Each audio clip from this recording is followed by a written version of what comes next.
চাঁদ, তুমি লুকিয়ে যাও, আমার জোছনা ঝরানো মানুষটাকে আমি পেয়ে গেছি। সন্ধ্যা হয়ে আসছে, রুহি আসছে না কেন?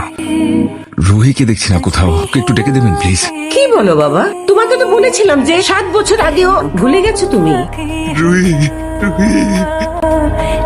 আমি তোমাকে ভালোবাসি আবির, কেবল তুমিই আমাকে দেখতে পাও। মনে পড়ে 2012 সালের দিকে তোমার একটা উপন্যাস বের করার ইচ্ছে ছিল, চিলেকোঠার ঘর নামে। এটার কিছু অংশ একটা ডায়েরিতে আমি একদিন রাস্তায় পড়ে পেয়েছিলাম। সেই থেকেই না আমি তোমাকে অনেক চিঠি দিয়েছি তোমার ডায়েরিতে লেখার ঠিকানায়, কিন্তু তুমি উত্তরই দাওনি। আমার মৃত্যুর আগের শেষ চিঠিটাও আমি তোমাকেই লিখেছিলাম। আমি কোথাও হারিয়ে যাচ্ছি না আবির, আমি তোমার কাছেই আছি চিঠি হয়ে। তুমি কি আমাকে সত্যিই ভালোবাসো? শুনো তো, অনুভব করা যদি ভালোবাসা হয় তাহলে আমি তোমাকে প্রতি মুহূর্তে ভালোবাসি।